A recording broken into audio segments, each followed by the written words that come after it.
আমি ফেরাউনের সাথে কথাও বলেছি অনেকক্ষণ। আমি নিজে ওর লাশটা দেখেছি। গোটা বিশ্বে আল্লাহ ছাড়া কোনো সত্তা বা কোনো মানুষের নাম আল্লাহ আছে?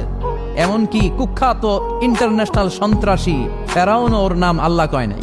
কথা কন, ওরে কুখ্যাত সন্ত্রাসী বলেছি এর কারণ গোটা বিশ্ববাসী ওরে সন্ত্রাস হিসেবে চিনে, চিল্লা এখন ঠিক কিনা? আমি নিজে ওর লাশটা দেখেছি। আমি ফেরাউনের সাথে কথাও বলেছি অনেকক্ষণ। বিশ্বাস হয় না? এক পেশে কথা আর কি, এক পেশে কথা হয় না অনেক সময়। মাঝে মাঝে আল্লাহরে বলি না, আল্লাহ রে এত কষ্টে আছে তুমি দেখো না, তো এটা হচ্ছে এক পেশে কথা। উনি তো বলতেছেন আমি কই খালি। তো ওইভাবে ফেরাউনের সাথে কিন্তু আমিও কথা বলেছি। যেহেতু আমি আল আজহারে পড়াশোনা করেছি, মিশরের রাজধানী কায়রোর ন্যাশনাল মিউজিয়ামের রয়্যাল মমিস চেম্বারে সেকেন্ড ফ্লোরে ওর লাশ রাখা। ওটা দেখতে 200 পাউন্ড লাগে, ইজিপশিয়ান পাউন্ড। যেহেতু আমার কাছে আল আজহারের কার্ড ছিল, ইজিপশিয়ান কার্ড, তো আমি ওই কার্ড দিয়ে ফ্রিতে ঢুকেছি। অনেক আশা ছিল যে ফেরাউনটারে দেখবো। ওই বিশাল রয়্যাল মমিস চেম্বারের ভিতরে ঢুকলাম, ঢুইকেই দেখি ফেরাউন শুয়ে রয়েছে। যাই বললাম, হেই ফেরাউন, হোয়াটসঅ্যাপ ম্যান, হোয়াটসঅ্যাপ। এখানকার পোলাপানরা কিন্তু এগুলো করে, হোয়াটসঅ্যাপ। আমাদেরকে পাইলে আর কোনো কথা নাই, ছবি তুলতে হবে।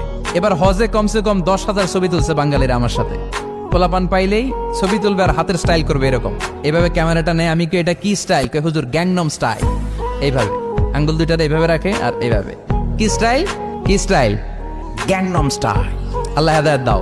তো ফেরাউন রে বললাম, হোয়াটসঅ্যাপ ম্যান, হোয়াটসঅ্যাপ, কেমন আছো তুমি? অনেক জ্বালাইছো আমার নবী মুসারে। তোর এত বড় কলিজা বুকের পাটা হলো কি করে? তুই আমার নবী মুসাকে ধমক দিয়েছিস। আজকে ওর কোনো সাহস নাই, ওর কোনো ক্ষমতা নাই, দাম্ভিকতা নাই। ওর তাপট মাটির সাথে গড়িয়ে দিয়েছে কে? কেউ থাকবে না। এমনকি কুখ্যাত সন্ত্রাসী ফেরাউনও নিজেকে আল্লাহ বলে নাই। ওর নাম দিয়েছিল যে আমি তোকে বড় খোদা। ফাহাশারা ফানাদা ফাকালা আনা রাব্বুকুমুল আ'লা। বিশাল ময়দানে বিশাল বড় অ্যাসেম্বলি করে সে ঘোষণা দিয়েছে আমি তোমাদের বড় রব, কিন্তু বলে নাই ইন্নানি আনাল্লাহ, আমি আল্লাহ। এইটা বলার স্পর্ধা মহাবিশ্বের দ্বিতীয় কারণে। চিল্লায় বলেন ঠিক কিনা? এজন্য আল্লাহ বললেন কুল হুয়াল্লাহু আহাদ। নবী আপনি বলেন তিনি হলেন আল্লাহ, তিনি হলেন এক, তিনি হলেন একক। 4টা অক্ষর দিয়ে আল্লাহ নিজের নাম সাজালেন। কয়টা? আলিফ লাম লাম হা। আমার সাথে সাথে বলেন আলিফ লাম লাম হা। আলিফ লাম লাম হা। বলেন আলিফ। সুন্দর লাগে না? আপনি যেমনি বলেন অমনি আল্লাহর পরিচয় আপনি কোরআন থেকে পাবেন। আল্লাহ দিয়ে কোরআনে পরিচয়ের অভাব নাই। আলিফ কেটে দিলে লিল্লা দিয়ে পরিচয়ের অভাব নাই। লাহু দিয়ে পরিচয়ের অভাব নাই। হু দিয়ে পরিচয়ের অভাব নাই। ঠিক কিনা?